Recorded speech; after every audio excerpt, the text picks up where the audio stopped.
Welcome to this last edition of the Ril Dil podcast. I'm your host, Ril Dil Quinn. Episode 895. We almost had 900.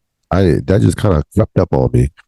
I had realized that we're almost at 900. I think about what we're going to do for that particular episode. It's coming up soon too, because we've been knocking off these snowfall episodes. So by next week or the week after, probably in a couple of weeks, because got a little vacation coming up. But anyway, as we approach episode 900, really the last NBA salvo until something crazy happens in terms of NBA, which is always possible in the summertime with these trades or demand for trades and things of that nature, or unless you're into summer league, which should be okay, which should be very good this year, considering some of the talent that's going to be in the summer league. I'm actually for the first time in years probably will watch the summer league.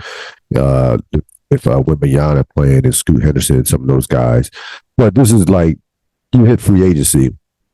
Once free agency is concluded, things kind of slow down a bit in regards of the NBA offseason. We kind of shift our gears towards football, college football, NFL training camps and stuff, things of that nature.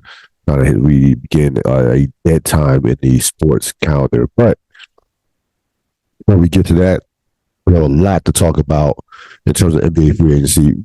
So even before we get to NBA free agency, this, of course, is July 4th. I'm not going to say happy July 4th based on the fact that we, for another conversation for another day, the true meaning of the 4th of July and what have you. We always take our hats off to our servicemen and women to protect our country. But besides that, so putting that aside, I could really care less about the 4th of July from the standpoint, outside of having a couple of days off. And I hope everybody out there is enjoying their 4-day weekend. If you were fortunate enough to get off 4 days.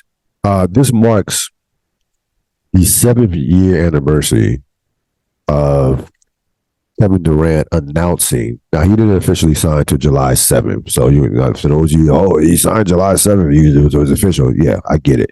But he announced on July 4th, 2016, that he was going to indeed become a Golden State Warrior. This changed the landscape of the NBA for 3 years and basically made it unfair, in essence, as Golden State rolled to back-to-back championships. So the second one was much harder, considering that they almost lost to Houston. Probably easy could have lost if who knows what would have happened if Chris Paul was healthy. But Golden State will tell you we didn't have Andre Iguodala. So whatever, the right team won. Golden State was the right team and the better team. The right team and the better team won, but they rolled to 2 straight championships. It could have easily been 3 if Durant or Klay Thompson don't get hurt in the finals against Toronto. And then we all know what happened after that loss to Toronto, when Durant jet set the Golden State Warriors for the Brooklyn Nets, and we saw how that turned out. So really a fork in the road moment for the NBA, because you look at that decision, right? So it ended, look at the ramifications of that decision, right? So in so many ways, and we almost could probably do a podcast on that, to be honest with you. It ended Oklahoma City. Completely ended. Oklahoma City would no longer be relevant as a title contender, even with the moves to get Paul George and Russell Westbrook. They never got out the first round after that. They lost, as even with Russell Westbrook winning MVP in the following year, they were eliminated in the first round the next 3 straight seasons. So they never were relevant again as a contender. Okay. So you had that. You have the fact that look at this current CBA that really is going to make the NBA similar to the NFL as far as parity. It's closest to the NFL as they've ever been as far as parity and balance around the league. Part of that was because Golden State was able to get Kevin Durant. They have, in essence, four All-Stars on the team with Durant, Curry, Klay Thompson, and Draymond Green. We will never see that collection of talent on a team based on the fact of the current cap situation or where the CBA was going to take us in 2024. So that decision and the loophole that give Golden State credit, Bob Myers, the loophole that they found in the CBA in the old previous CBA, took advantage of it and was able to sign them to like a 2 year. I think the deal was 2 years, $54 million. So it affected that, from that standpoint, it affected the landscape of the NBA and how business was conducted in the NBA in terms of the collective bargaining agreement. It cost LeBron James a title in 2017. That 2017 Cleveland team was without question was a great basketball team. Now, who knows? Golden State could have bounced back and beat them the following year. I'm not saying that was a lock championship, but it may have caught it that was really LeBron's last chance to win a championship in Cleveland or another championship in Cleveland. On top of the one that he won in 2016, easily could have won. That 2017 was a Cleveland team was one of those teams that doesn't get talked about a lot. That they were a dominant postseason team. Shaky in the regular season, kind of cruised in the regular season, made the trades at the midpoint, and then just destroyed the Eastern Conference and was rolling into the NBA Finals before they ran to a historic Golden State team, which many feel are probably the most dominant postseason team and that we've seen in maybe ever. Like even over the '96 Bulls, even over the 2001 Lakers, which is dominating the postseason. That Golden State team was 16-1 in the postseason, and I know they got some help. Kawhi going down in game one of the Western Conference Finals. They were down by 20 points, and Kawhi was rolling. But I don't think San Antonio was winning that series. Would it have been more competitive? Would it have been 6 or 7 games? Would they make them work for it like Houston did the following year? Yeah, yes. But I don't think anybody was going to beat that Golden State team, that particular Golden State team, 4 times, even with a relatively healthy Andre Iguodala. They still had enough depth. They still had enough depth, and just you had just 4 guys. None of those guys had to be playing great all at the same time.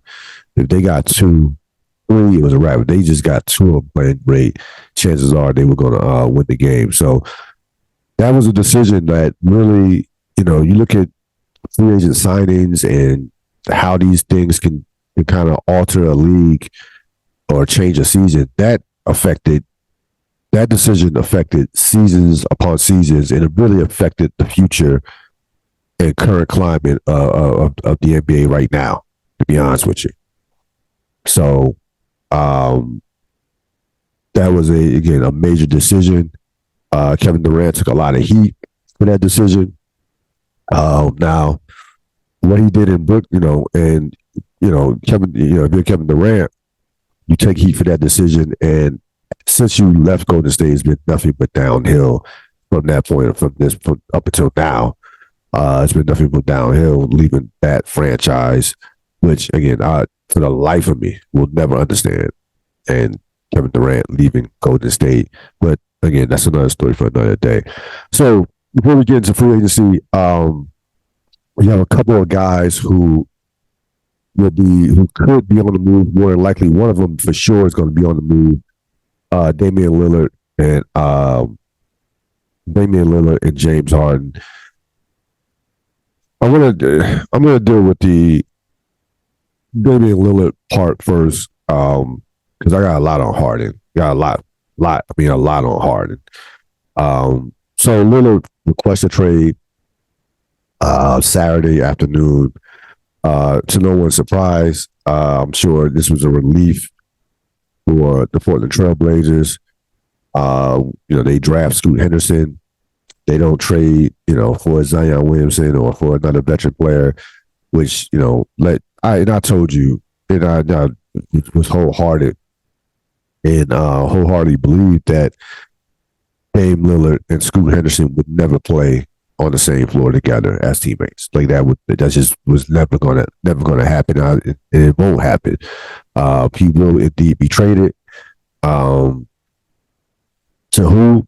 We'll see. Miami wants him, but the bottom line is, and a number of teams, I mean, there are a few teams that want him. So it came out yesterday that the Pelicans, Celtics, um, Clippers, Pelicans, Celtics, Clippers, and Timberwolves all have interest in Dame Lillard. Now, listen, all of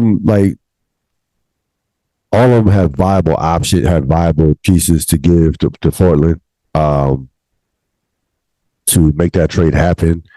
In particular, you can put together packages for all those teams. Some of those teams, including Miami, will probably, I think, realistically need a third team with draft picks to get a trade to make a fair offer and to engineer a trade to get Dame Lillard. What's been clear is the fact that, and rightfully so, Portland is not going to sit up here and do Damian Lillard a favor for 11 years of service, which they should. Like, this is business. Their job as an organization is to get the best possible deal for their franchise. So, with that being said, a team like Miami, I think they can offer what Hero, Caleb Martin, and a pick in 2030, 2028, something like that. That's not enough for Dame Lillard, considering to me, they're a team that's going to have to get a third team involved in order to make that happen. Now, somebody like the Pelicans, again, I did a bunch of these fake trades last night. Probably spent too much time on it, but even somebody like the Pelicans can only take in, even somebody like the Pelicans can only take in so much salary. They would probably have to get a third team involved to make the salaries match up, because it is much harder to trade a player making the type of money that Dame Lillard is making under this new collective bargaining agreement. It is not easy to make a blockbuster deal like that. That's why you need another team. You need another team involved, or you need somebody with a bunch of picks involved. So, and in regards to the Clippers, if I'm Portland, neither the Clippers nor the Sixers do not. I wouldn't even think of looking at the Clippers or the Timberwolves if I'm not getting Karl Anthony Towns back, or if I'm not getting Paul George back. Don't even pick up the phone. I'm not even gonna I will hang up the phone within 20 seconds if you're not getting that level of talent back.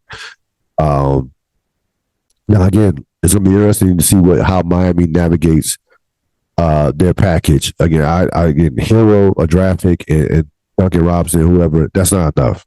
It's just not compared to what Miami, and also Brooklyn. You have to put Brooklyn in the mix because of how many draft picks that Brooklyn has. Again, realistically for Portland, what you want a couple of things. You want a lot of draft equity. There's not a player that probably if you can get Zion Williamson, and you're confident that you have the type of culture that can fix Zion Williamson, then that's kind of like a no-brainer in essence with some draft picks, because you could get Zion Williamson and also get a bunch of picks from New Orleans as well. But putting that aside, what you want is draft equity, and Brooklyn has a number of draft picks. You get a number of draft picks from Brooklyn, and you can get a team to take on Nurkic's contract, which has 3 years left. They want to badly get rid of that contract. So you get another team. You might have to take a bad contract in return, or an expiring contract in return. Say, Kyle Lowry, 1 year, $24 million, or $29 million. I think it's 20. It's either 24 or 29, but it's 1 year, which you can flip into some pieces at the trade deadline. But more, if Portland when Portland does make this trade, they're going to get a number of draft picks from whatever team, from whoever they made, whatever combination of teams are involved. I feel like this is going to be a three-team trade. I just don't feel like there's a single team that has enough assets that's going to suffice for Portland to make this deal. I think Portland will not rush to make this deal. I think they'll relatively patient in terms of this deal, but he will be traded. Like there's no question in my mind that he absolutely will be traded before the summer. Before the summer is out. Definitely before the season starts. Before September, I can see him being traded in definitely in sometime, if not mid-July, late July, early August. But I think it's going to happen. It's just a matter of time. As far as James Harden, again, you've heard with Harden, you've heard the Clippers, you've heard, of course, the Knicks. You've even heard the Heat if they don't get Dame Lillard. Let me give you some numbers, some interesting numbers on James Harden. So from 2013 to 2020, James Harden was an All-Star every single year. That was an 8-year period. 6 times he was a top 5, finished top 5 in the MVP voting. 8 times he finished top 10 in the MVP voting. There was a stretch where he was top 3 in the MVP voting 4 straight years. And of course, he won. It culminated in 2018, winning his first and only MVP. He should have won it. I could make a strong case that he should have won it in 2017 over Westbrook or Kawhi Leonard. You could have given it to Kawhi Leonard. Bottom line, Westbrook should have won that year. But anyway, so you have that situation. You had that situation to where he's legitimately, during that time period, love to hate, where despite all the postseason failures, he still made team relatively was still in the playoffs every year, making it to at least the Western Conference semifinals, got to a couple conference finals, and of course fell to Golden State one of those years. But he was legitimately a top 5 to top 7 player in the league. It was one of there were 7 to 8 guys that mattered in the league. And there's always 7 to 8 guys that really matter more than most. He was one of those guys. He's one of those guys. And again, style of play, was not in love with the isolation, the flailing with the fouls and getting to the foul call, getting all the foul, getting to a line, just manipulation of the officials from that standpoint, whatever. Putting up big numbers. And we know it didn't equate to the postseason, but still, his numbers, his impact on the game during the regular season was undeniable. Never injured, relatively and that was probably the most underappreciated part of James Harden's game was his durability. Played heavy minutes, showed up, and produced at an MVP level for almost a decade. That player, then he forces his way out of Houston in 2020 and 2021. And next thing you know, he's now on his 3rd trade in 3 years. Forces his way out of Houston. In essence, quit on Houston. He broke up a team that came very close. A 65-win team that came very close to beating Golden State, with basically forcing them to trade Chris Paul for Russell Westbrook. How did that work out? And all the draft assets they had to give up to get a player that was significantly not as good as the player that they got rid of. Like Russell, you look at what Chris Paul has done with Oklahoma City and did with Phoenix versus what Russell Westbrook did once he got to Houston, and how it turned out the Lakers, who you think got the better end of that deal in regards to it. So, and they traded picks to get Russell Westbrook. That didn't work out. So they force the organization to do that. That doesn't work out. So, the Brooklyn thing, the Brooklyn first trade, I can kind of give him a semi-pass on because we know what transpired with Kyrie. He got there and was like, I didn't sign up for this. I didn't where's Kyrie at? Why is he not vaccinated? So I can kind of I can give him almost a semi pass on the Brooklyn thing, even though he could have fought through it and you know, like like he didn't do it. I mean, he didn't exactly push through it and play along with Kevin Durant. Also, I got kind of give him a pass from that standpoint. This Philly thing, he gets no pass because Philadelphia, they added Patrick Beverly on a cheap, relatively bargain basement contract. Philadelphia was not that far away from being a championship caliber team. Now, on this podcast, I repeatedly whipped Joel Embiid, and rightfully so, as not being a leader, not his talent similar to James Harden, his talent not equating to not living up to his talent from a standpoint as a leader. His talent, his level of play as a player doesn't match. It doesn't match his leadership, and he's been a bad leader, and he's been bad similar to Harden. He's been bad. He has been mediocre in the postseason as comparisons to the regular season. Okay, with basically 3 straight MVP caliber seasons, 1 MVP, but postseason play has not matched that level of play. So I gave Embiid, I destroyed Embiid, and rightfully so. But if you're James Harden, right, you're on a team that is not that far away. You instead of pushing through and saying you got your wish, you got Doc Rivers out of there, and I'm not a Doc fan, so I can't even knock that. Instead of saying, hey, maybe if I showed up more than 2 games in a playoff series that we could possibly win. Maybe if I was more consistent and wasn't like a feast or famine player, which he was in the postseason, which he was in that Celtic series. Either he was played like an all-time great or played like a guy that shouldn't even be in a rotation. It was either or. It was really no in between with Harden in that series. Maybe if I played better, we would have beat the Celtics, who ended up losing to the Heat, and possibly been competing for a championship against Denver, going against Miami, and going maybe against Denver. But with Harden, there's zero sense of accountability with Harden. He is a guy who, again, I don't know why you would ever want him on your team at this point in his career. Yeah, can he still put up all-star caliber numbers, all NBA caliber numbers? Can he give you still 22, 10, and 5? Sure. Not going to be as efficient. His shooting efficiency has dropped. He's nowhere near as explosive as he once was. Does not get to the line like he used to.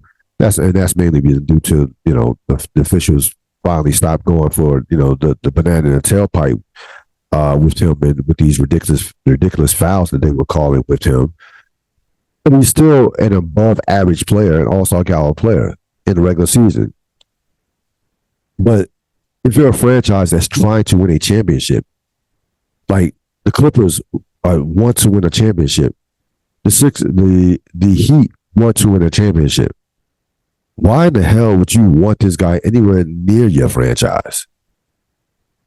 After watching what he's done in the last 3 years, watching the decline in talent, physical skills, where actually he's been missing games in the last couple of years. He's no longer and he's no longer that durable guy who never missed a game when he was with the Houston Rockets during that course of that rarely missed games when he was with the Houston Rockets in that 7 to 8 year period that I just gave you. Why would you want to like? And he brings a culture. We talk about how important culture has been the last couple of years with these NBA champions, whether it's been in Milwaukee, whether it's been with this year with Denver, or even last year with Golden State. We know what type of culture they have. And we saw, with the Jordan Poole, with the Draymond Green punch did to their culture this year, that helped, cost them, that helped, limit how far they can go in the playoffs this year, or what type of year they had. That set the culture for the entire 21, 22, 23 season. Why would you want this guy anywhere near your basketball team? And kudos to the Houston Rockets, which we'll talk about them during free agency, but I never understood the idea of them wanting hard on their team with all those young players and wanting him to be any type of influence with, again with those young players. I just never understood that. Like they just had like he's not a leader. And frankly he's never been a leader. He's never been a leader of a team, even when he's been the best player on the team. When he was in Houston, he was the best player. He was not the leader of those teams. You know, Chris Paul got there. Chris Paul was the leader. You had other veteran players at times. Trevor Ariza, PJ Tucker. I wouldn't say that. I wouldn't say Dwight Howard was the leader because he wasn't either.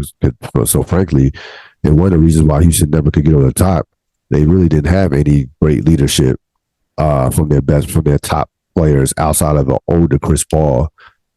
Which at that time Harden was clearly their best player, so that kind of negated his leadership from that standpoint. But I don't know a place for Chris. I honestly don't know. It's strange with James Harden. I honestly don't know a place for him right now. It's almost similar to how I felt about Russell Westbrook this time last year. Before he kind of changed his act up a little bit and humbled himself and play well in the playoffs, play well with the Clippers, and just like he humbled himself. He really did because he was headed. Westbrook was headed out the league, but I don't know where does James Harden fit in the NBA right now with his current mindset. Forget about his game. Like his game can fit. He's one of the best passers in the league. He can run your offense. You would like him to play off the ball more, just a little bit, maybe 5% more. But in terms of his mentality, his mindset, because he can suck the life out of a team with his energy. I don't know where he fits. Like I said, he doesn't make sense for a contending team right now, considering the last 3 years, and he damn sure doesn't make sense for a young up and coming team, Houston, Oklahoma City, a team like that. Makes zero sense for those teams, for any of those teams. So if you're rebuilding, like, Washington Wizards, no. Detroit Pistons, no. Orlando, no. Again, I wouldn't want to be anywhere near my young, talented, up and coming players. San Antonio, absolutely not. So it's gonna be interesting. Someone's going to take a huge risk. I mean, just a gigantic risk on one James Harden, and somebody will be allured by the talent. Someone will talk themselves into saying, "Hey, James is all in," and you'll hear he wants to win a championship, and you'll hear shit like, "Oh, he's in the best shape of his life," and so on. So you'll hear that bullshit before the season starts, and that team will be sorely mistaken. Because I don't think at this point the guy's made almost $300 million in his career. He's chilling. He loves the lifestyle. Great, great for him. He's earned every dime of it. He worked hard. He was not. I mean, he was a top 5 pick coming out of college, but no one thought he would be just a Hall of Famer, top 75 player. No one thought that about James Harden. I mean, he didn't even start, first part of his career for Oklahoma City. So he's been a overachiever from that standpoint. He's had a great career from that standpoint. We looking from if we're looking at what were the expectations of James Harden coming into the NBA, he's exceeded that. But at this point in his career in 2023, I wouldn't want him nowhere near my team. I just wouldn't. I think he's become toxic at this point. It's always someone else's fault. Always. Never his fault.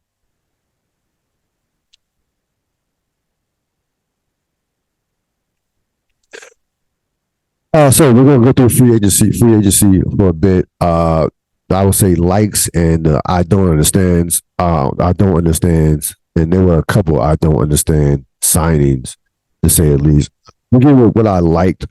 The Lakers. Now again, even as a Laker fan, I've been as critical of them as anyone. I wasn't sold on them even last season, postseason, basically they literally had to get to the Western Conference Finals for me to even be sold on them as a good team, as an actual very good team. So they lose Troy Brown Jr., Stroder, Lonnie Walker. They keep D'Angelo Russell on a relatively bargain contract, on a solid contract. They could flip him as a trade piece next year if they want to. They keep Austin Reeves, more importantly, on a great contract. I thought Austin Reeves was going to get someone would sign Austin Reeves to an offer sheet of a minimum 80 to $85 million. That just shows you where we're at financially in today's NBA. I thought for sure Austin Reeves would like four. He was going to be Austin Reeves would end up getting 456. I would have laughed at you. Like, there's no way he's going to get a bigger contract, but that's what he end up getting, 456. So you add Torian Prince, Gabe Vincent, Jackson Hayes, Cam Reddish, and all those guys account for $44 million. So you can't do much better. And then they also kept Rui Hashimura a little bit high for 351, but with the new television money that's coming in soon, that will kind of cancel it out and make up for that. Now, the Jackson Hayes, I'm not a big Jackson Hayes guy myself, but he can get in there and give you some depth on the front line as you try to navigate your way towards the postseason, especially trying to keep Anthony Davis upright until April. You look at the depth on this team; they are as deep of a team that there is in the league right now. Now, would I pick them to beat Denver Nuggets in the finals, in the Western Conference Finals? No. But are they, to me, right as we on July 4th, the second best team in the Western Conference? Probably. When you look at the Western Conference as a whole, we'll see what Golden State does. I don't think Golden State's done. They have some pieces that they could possibly move with some of their younger players. They re-signed Draymond Green, which we all knew was going to happen, for $100 million. So they keep their core intact with Draymond, Curry, Thompson, and Green. But I think right now, when you look at the landscape of the Western Conference, I don't see how, like, major question marks with Memphis. I even know we'll talk about Phoenix a little later on, but I think the Lakers probably are, I think, a clear number 2 right now. Now, clear number 2, things could change. We'll see how they mesh and what have you. But remember, they went to their conference finals. This team they did not have a lot of time to gel, especially with some of the myriad injuries that they had. They moved. They were a number of iterations of the Los Angeles Lakers last season. Forget Westbrook actually started the season on the Lakers. If that, I mean, I know that's hard to believe because it seemingly that was like 3 seasons in one for the Lakers, and how many lineup changes and how many rotations that they had over the course of the season. But you give them a year to gel, the entire season to gel. Maybe, can LeBron be healthier? We'll see about that. They certainly have enough depth for him to only play. LeBron at this stage should only be playing no more than 30 to 32 minutes, no more than 30 minutes a game at this point, to be honest with you. And having this type of depth, having a full training camp a whole summer, they should be able to get off to a relatively good start. Instead, last year they were 2-10. They should be able to get off to a relatively a solid start to where you can rest LeBron. You can kind of not kind of coast LeBron through the regular season and pick and choose your spots when LeBron plays. LeBron probably only plays 60 games next year, 60 to 65 games. More than likely, he probably shouldn't play no more than 65 games. So I love the moves. As a Laker fan, you have to love the moves that they made. I'm glad, and I never thought this was going to happen, but not getting in business with Kyrie Irving, they learned from the mistake with Russell Westbrook. The whole idea of a big 3, that day is done. There's no such thing. in regards to that, in terms of how you built a team. Miami is different because they Damian Lillard could be the final piece of the puzzle. Kyrie Irving would not have been the final piece to the puzzle if you put him on his team, and then you have absolutely no depth whatsoever. So they did. This is the right way to do it. We've seen it with, again, Milwaukee, Golden State last couple years, and Denver this year. You have to have depth, quality depth on your team if you want to make a long run in the playoffs. In regards to Phoenix, give Phoenix a lot of credit. You talk about making $1 out of 15 cents. They had a number of minimum contracts, and they ended up getting, Eric Gordon, Drew Eubanks. They get Watanabe from Brooklyn. They keep Damian Lee. They keep Okogie, Matu, sign Matu, keep Okogie. Now, they lose Longdale. I can't knock them losing Longdale. Someone like someone gave him $32 million. Sure, like those. I mean, $32 million for that guy. I'm sorry, I would not give him $32 million. So I don't even knock them for that. So they'll come into the season with 9 players shooting over 35% from the field, from the 3-point line. And they still have the trade, of course, a trade piece in DeAndre Ayton, in which, if I'm them, I don't think you can have enough depth around Durant, Booker, and Bill, to be honest with you. So I still think that they will probably end up moving Aiden. Maybe not this summer. Maybe they let this. Maybe they will probably more likely have this group see how this group plays the first couple of months and have that Aiden chip in their back pocket. I think Aiden's gonna get moved before the season's over. Yeah, because I just can't see, again, Durant. We've seen the injury history with Durant, Bill, and to a lesser extent Booker over the past couple of years, especially Durant and Bill.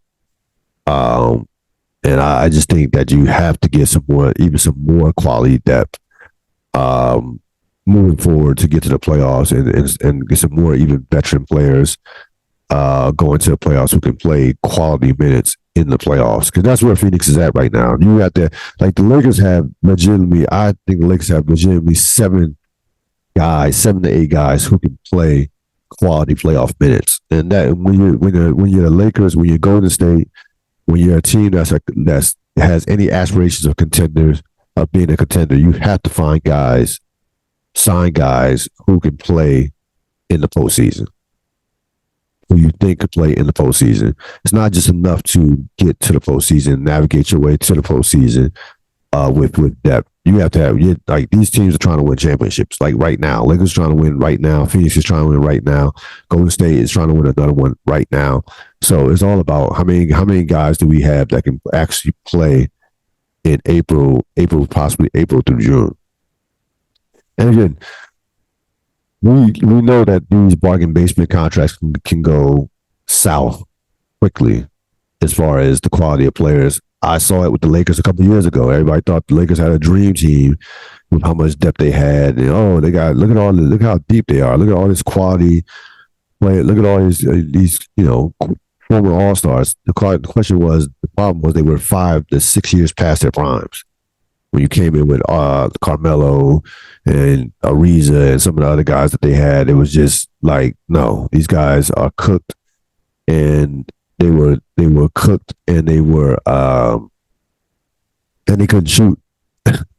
So that can go left. A lot of these guys, and you see a lot of those guys that Lakers signed a couple of years ago. They were not even in the league last year. Okay, they were not even in the league last year. But I think Phoenix did a much better job in terms of some of the value signings that they got with some of the guys. Like, these guys are legit rotation guys. Watanabe, Eric Gordon,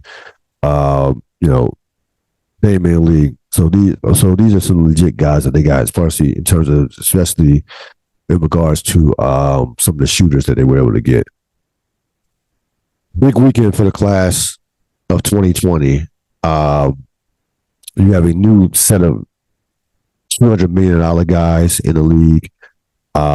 We see that Anthony Edwards gets 5 years a contract. And now again, Edwards, I know Edwards was not part of the 2020 but class, but in terms of, but you had other guys, Tyrese Halliburton, LaMelo Ball, who were. But Edwards gets 5 years, $260 million, a contract that could be worth up in essence of $260 million.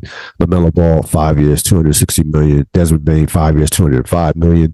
And Tyrese Halliburton, 5 years, $205 million. Not included in that list. Domantas Sabonis gets his contract renegotiated to go in some new money, which turned out which would be 5 years, $217 million. So he renegotiated his contract, allowed them to re-sign Harrison Barnes at 3 years for 3 years, $51 million. Here's the thing about these contracts. So now again, all these players, right? Anthony Edwards is absolutely no brainer. I've seen Anthony Edwards in the playoffs. I've seen him play. I know he is the future. He is the present and the future of the Minnesota Timberwolves. He's their best player right now. He's their best player. He's going to be a leader of that franchise. He's only 22. That was absolutely a no-brainer. LaMelo Ball, Desmond Bane, understandable. Again, this goes back. Some of this goes back to kind of John Morant insurance.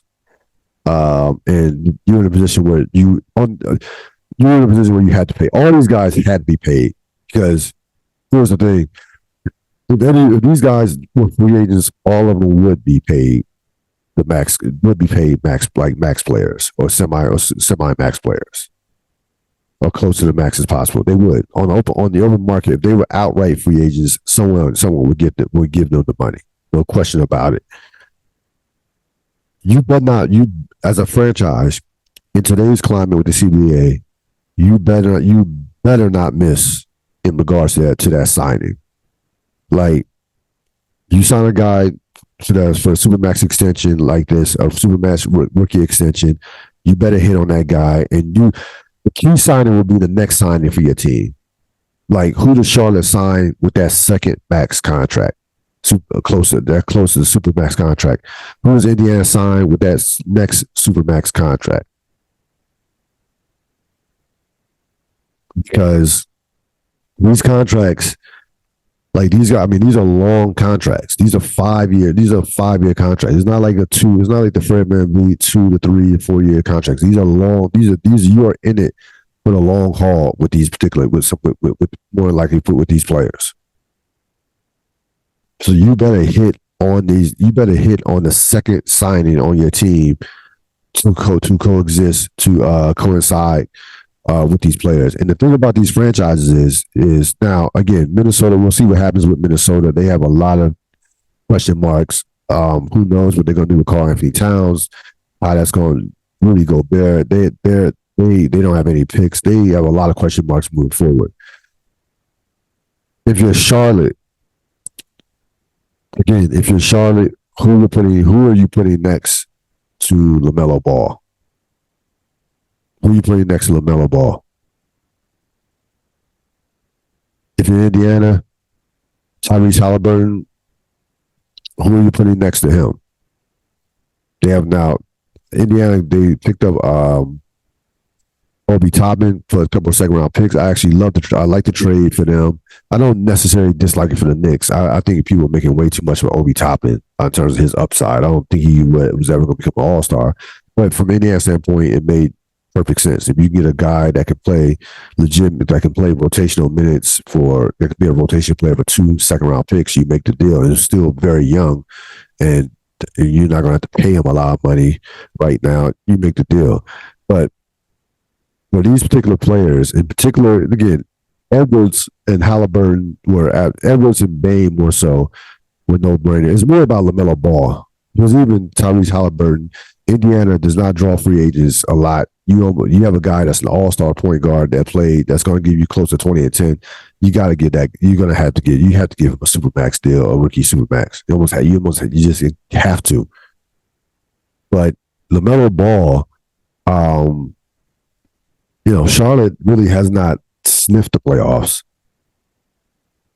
in the last couple of years. And that franchise, again, that's a situation where the question to me is who will put next to LaMelo Ball in terms of, building a team, in terms of building your team around, in terms of that next supermax guy. Now, they drafted Brandon Miller. We'll see how that works out. Again, we've already talked about that and everything that went into making that pick. I know a lot of people want Scoot Henderson. I didn't have any problem with the pick myself, considering Brandon Miller is 6'9". We'll see how they develop him. But, Charlotte has a lot of issues as far as leadership or lack thereof. They have a new owner. We'll see how they have a new owner.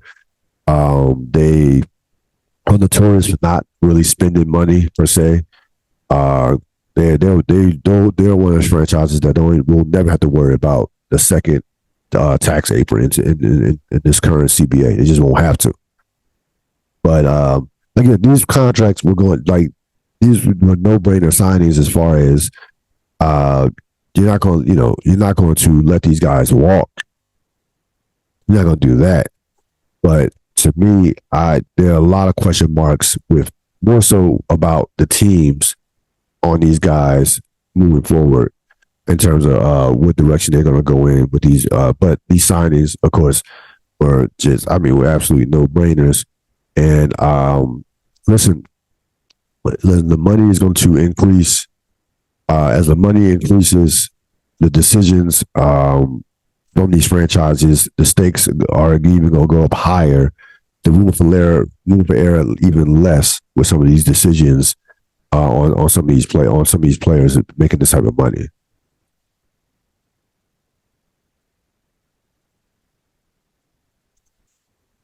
As far as any real thoughts, one baseball thought.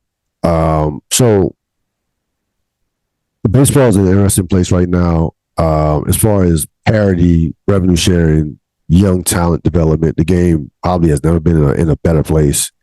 There's no dominant team. They have cleaned up the whole idea of outspinning those days where the Red Sox, Yankees, Dodgers could just outspin everybody and just dominate. Those days are done. So it's more about player development, drafting. There's a bunch of young talent in baseball. And even this year, if you notice, that time clock, pitching clock, hitting clock, all that stuff is working because these games are going by quicker. I think these games on average have shaved off at least 30 minutes, which is an eternity for a baseball game. So, things are for baseball have been going on pretty well for the most part. What baseball needs to do is throw all their energy into Shohei Ohtani.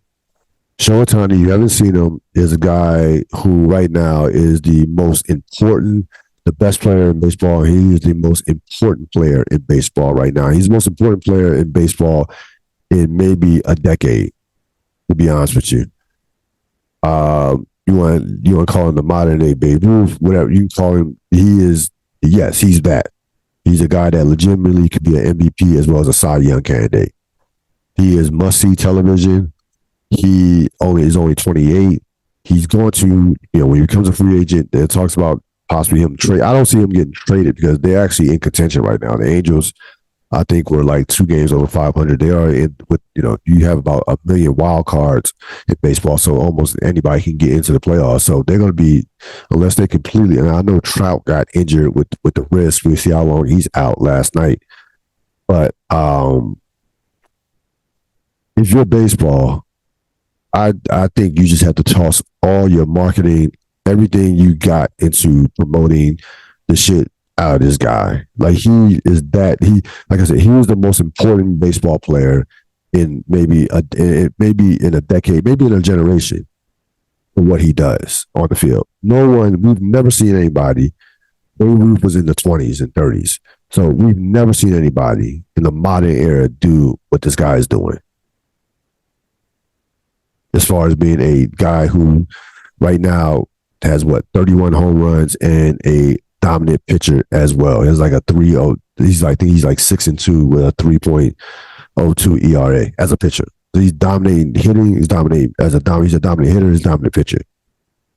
So if you're baseball and you're looking for someone to attract to young people, you're looking for somebody to draw in the casual fan. This is the guy that you need to be putting all your resources into as far as marketing. He should be on every commercial that's connected with Major League Baseball. And this is where baseball has failed in terms of the promotion of their sport over the past 10 to 15 years, to be honest with you. They failed miserably, and they've fallen behind the other sports considerably behind basketball and football. It's not even close. Now they were gonna have a hard time competing with those sports anyway, because those are fast-paced sports with basketball and football. Football is football.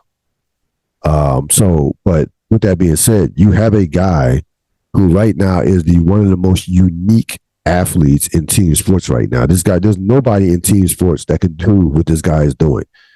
No one. And right now you have an opportunity to, again, he's only 28 years old. He's in his baseball prime, and he's in a major market in LA. Get him on some billboards, get him some commercials, and take advantage of this wave while he's still playing at this level. And this guy is a real deal. He just came he's an MVP, and he legitimately could be an MVP. He's on his way probably to back-to-back MVPs, and could be in contention for a Cy Young award this year. That's how dominant he's been. So if you're baseball, it'll be in your best interest of the sport moving forward. If you want to win fans back, if you want to cut in somewhat to football and to basketball, this is the best chance you've had in the last 10 to 15 years, easily. It might even be the best chance you've had even since the steroids era, to be honest with you. So we'll wrap it up for this latest edition of the Ril Dil podcast. I will be back with you later this week with another episode on snowfall. Episode 3. We have episode 2, Make Them Birds Fly, dropping very soon. Will be coming out today, matter of fact. So stay tuned for that. And episode 3 will be dropping later this week. So long.